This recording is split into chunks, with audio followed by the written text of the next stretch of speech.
Bonjour, c'est Dimitri de la société Wolper, société de conseil en optimisation fiscale et patrimoniale. Et aujourd'hui, on va évoquer un sujet qui est d'actualité. Nous sommes là au moment où je tourne cette vidéo en juillet 2026. Et en juillet 2026, qu'est-ce qui s'est passé? Il y a eu une sorte de grosse canicule qui a débuté depuis fin mai jusqu'à... Bon, là, on est retourné à l'été et puis la canicule autour du 20 juillet, et il y a eu pas mal d'incendies.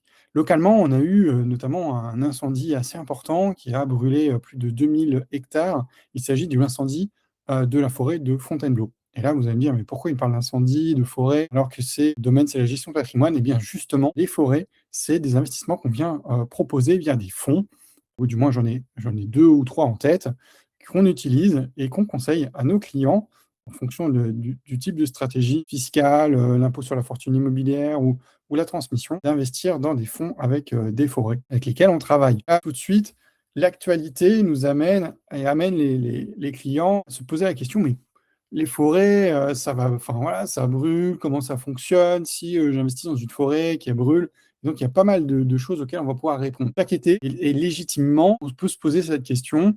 Et 2026, témoin d'une canicule record en France. Je n'ai pas regardé en Europe si c'était le cas, mais j'imagine que oui. Et en dépit des mesures préventives, qu'il ne faut pas faire de feu en forêt, pas jeter mégots et tout ça, il y a des forêts qui brûlent comme celle de la forêt de Fontainebleau. Ce phénomène, c'est loin d'être un cas isolé.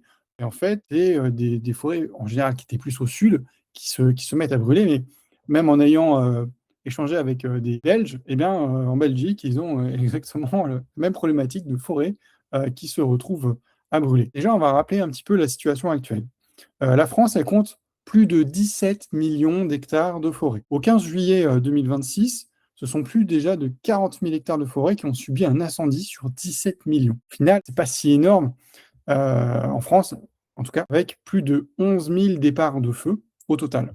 Cette valeur, elle est comparable à l'année 2022, qui, sur la même période, année où la Gironde, notamment, avait été particulièrement touchée par des incendies. Naturellement, la canicule qui est observée ces dernières semaines, ces derniers mois, en période de sécheresse, eh bien, découle de son principal facteur qui explique que le niveau de feu de forêt est important. En parallèle, des surfaces incendiées annuellement, elles décroissent, et particulièrement sur des zones à risque, comme le bassin méditerranéen, qui a de moins en moins de feux. Je me souviens, l'année dernière, c'était du côté de Carcassonne, lorsque j'étais en vacances, on avait eu un feu de forêt assez important qui était visible. Moi, j'étais pas à Carcassonne, j'étais à 150 km de Carcassonne, mais les fumées étaient visibles au loin, en tout cas. On pouvait le voir de là où j'étais, quasiment à la frontière espagnole.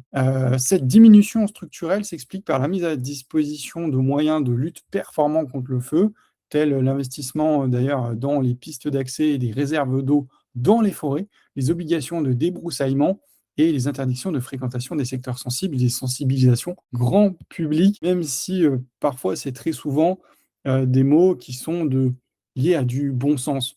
On ne jette pas de mégots, on ne fume pas, on ne fait pas de barbecue dans une forêt qui est totalement sèche. J'ai eu un départ de forêt, un départ de feu récemment proche de nos bureaux où en fait c'était un bachelier qui a décidé de brûler tous les cours de l'année puisqu'il a eu son bac, donc il a brûlé tous ses cours, sauf que c'était un départ de feu qui a brûlé voilà, plusieurs hectares. Voilà, très, très intelligent comme démarche. Pour l'anecdote, quelles sont les causes des feux de forêt? Alors, les causes des feux de forêt en 2025, 9 incendies de forêt sur 10 sont d'origine humaine. Donc, une sur 10 peut arriver de manière naturelle. 30% c'est de la malveillance, 19% c'est de l'accidentel, 20% c'est involontaire, s'il y a des travaux et qui dégagent un feu. Typiquement, peut-être quelqu'un qui fait de la disqueuse, ah, boum, feu. On peut faire des travaux dans un champ, enfin peu importe, hein, ça peut être aussi les agriculteurs, hein, malheureusement, qui peuvent déclencher un propre feu dans un champ. Involontaire pour les particuliers, 19%, et naturel, voilà, 12%. Il est donc plus que jamais nécessaire de multiplier les actions, en fait, de prévention pour éviter que les forêts brûlent. Voilà. Ces actions, elles sont d'autant plus urgentes sur les forêts accueillant beaucoup de public. Une pensée pour Fontainebleau, hein, qui accueille 10 millions de visiteurs chaque année, sans parler de la faune et la flore qui y a à l'intérieur. Quel est l'impact à date sur les forêts qui sont dans les fonds? Et c'est là où c'est intéressant, puisque on parle ici d'investissement dans les forêts, et si demain vous investissez dedans, ou si vous êtes déjà investi, qu'est-ce qui se passe? En 2026, aucune forêt gérée par les fonds avec lesquels on travaille n'a été touchée par un incendie. Ça, c'est un truc de dingue. Historiquement, sur l'ensemble du portefeuille de 70 000 hectares, donc il est gros sans être non plus colossal hein, par rapport à tous les hectares de forêt, la surface incendiée depuis 2013 représente 64 hectares, soit moins de 0,09% de la surface globale des fonds avec lesquels on travaille. Bon, bien entendu, hein, c'est une situation qui peut évoluer dans le temps. Les mesures prises pour anticiper et gérer les aléas climatiques par les fonds de gestion, eh bien, nous avons coutume de dire qu'une forêt entretenue et bien gérée sera moins vulnérable face aux incendies. Et c'est très souvent le cas. En effet, les éclaircies réduisent la masse combustible, le débroussaillement limite la continuité du combustible au sol, notamment, et les pistes et pare-feu facilitent l'accès aux secours qui contiennent les progressions, qui peuvent arriver sur site beaucoup plus vite. Les forêts gérées sont généralement moins sensibles aux incendies du fait de la diminution de la masse de combustible au sol et des travaux réalisés pour les accès et les dessertes. Néanmoins, les forêts gérées durablement ne sont pas épargnées aux incendies, hein, puisque 9 fois sur 10, un départ de feu est d'origine humaine. Donc ça peut arriver n'importe où. Parfois, même pas forcément en forêt. Ça peut être un champ qui est à côté de la forêt qui fait brûler la forêt. Ou une zone pavillonnaire, hein, tout simplement, hein, qui est le long d'un champ, et ainsi de suite. Hein. Chaque forêt française qui est gérée par les fonds est donc couverte par une assurance en responsabilité civile et contre les aléas climatiques, tempêtes, neige, grêle, neige lourde, les neiges lourdes qui font casser les arbres, et les incendies. Avant la signature authentique d'un acte, en fait, chaque actif fait l'objet d'un audit, d'une expertise permettant de déterminer le taux de couverture assurantielle, selon notamment des zones géographiques, les risques différents.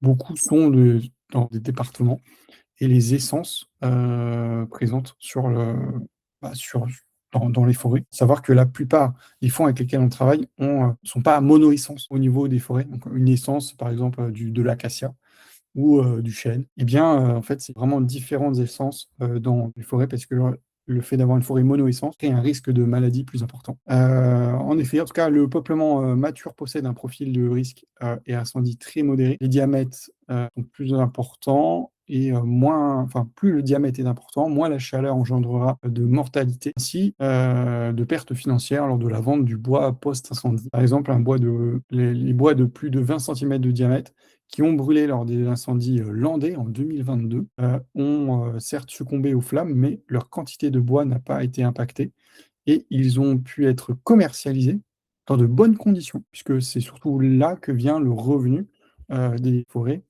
dans ces fonds. S'agissant de la mortalité, les résineux sont plus sensibles que les feuillus. Cela ne nous exonère pas en fait des frais de déboisement, bien évidemment. En revanche, les jeunes peuplements dont aucun des bois ne possède de valeur commerciale en raison des faibles diamètres, parce qu'ils ne peuvent pas être transformés en planches, globalement, connaissant à eux un risque particulièrement important en termes de mortalité et de pertes financières à incendie, parce que voilà, elles peuvent brûler plus vite et après on peut rien en faire, tout simplement. Selon tous ces critères, les couvertures mises en place par les différents fonds avec lesquels on travaille varient de 10 à 100% de la valeur du peuplement forestier, donc de la forêt, avec une moyenne de 30% qui correspond à un coût supportable pour le rendement forestier. In fine, l'impact économique de l'assurance représente environ 0,2% de la valeur du patrimoine d'acquisition.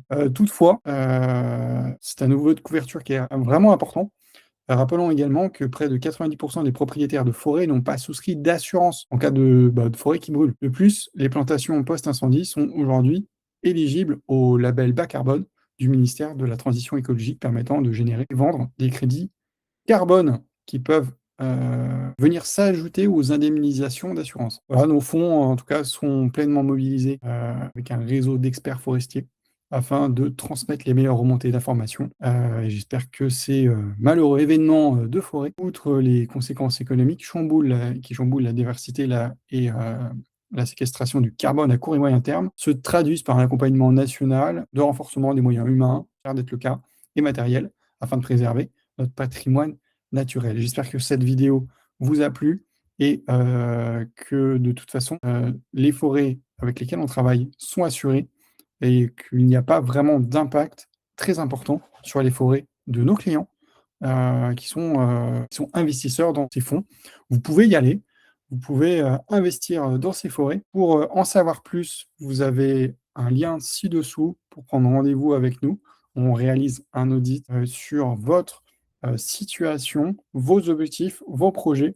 Peut-être qu'ils iront vers les forêts ou pas, ça, on pourra le déterminer ensemble et puis après cet audit, il y a un second rendez-vous qui permettra de faire une restitution de l'intégralité du projet. Et puis, bah, c'est vous qui déterminerez si vous irez plus loin. Je vous remercie, je vous laisse, liker la vidéo, faire un commentaire, pour vos prochaines questions et je vous dis à bientôt.